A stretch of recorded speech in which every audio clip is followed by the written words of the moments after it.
বাংলা নববর্ষ ১৪৩৩ উপলক্ষে মাদারীপুরের পাটকান্দি মন্দিরে শ্রীমন গবধ গীতা পাঠ প্রতিযোগিতা অনুষ্ঠিত হয়েছে। আন্তর্জাতিক শ্রীমগবধ গীতা অনুশীলন সংঘের আয়োজনে এই অনুষ্ঠানের প্রধান অতিথি ছিলেন জাহানদার আলী জাহান। তিনি বলেন, দলমত নির্বিশেষে সবাই তার কাছে সমান এবং তিনি ধর্ম বর্ণের বিভাজনে বিশ্বাস করেন না। তিনি আরো বলেন, যেখানে কম ভোট পেয়েছেন সেখানে উন্নয়ন কাজ করবেন এবং সকলের খোঁজ খবর রাখবেন। অনুষ্ঠানে বাংলাদেশ গীতা শিক্ষা কমিটির নেতৃবৃন্দ সহ স্থানীয় গণ্যমান্য ব্যক্তিরা উপস্থিত ছিলেন। অনুষ্ঠানটি সঞ্চালনা করেন শ্রী প্রদীপ কুমার বিশ্বাস লব।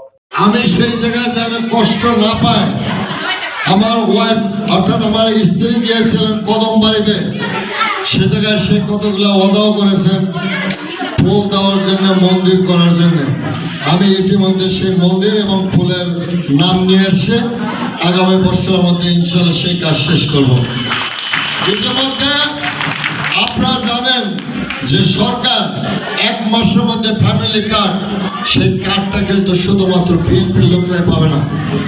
সেই কার্ডটা দলবল নির্বিশেষে ইতিমধ্যে 37,000 কার্ড 1 মাসে সরকার আপনাদের কাছে পৌঁছেছেন। অর্থাৎ আমার মাদারীপুর জেলার রাজবাড়ির একটা উপজেলা, একটা ইউনিয়নের একটা ওয়ার্ডে এমনি ভাবে সারা বাংলাদেশে এই ফ্যামিলি কার্ড পেয়ে যাবেন।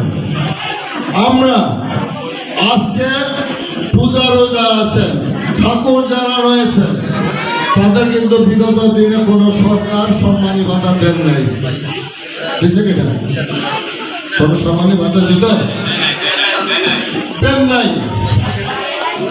তারেক রহমান সাহেব সরকার আসার পূর্বে কিন্তু সে কথা বলেছেন, যারা পূজারও রয়েছেন, যারা ঠাকুর রয়েছেন, তাদের কিন্তু সম্মানী ভাতা দেওয়া হবে।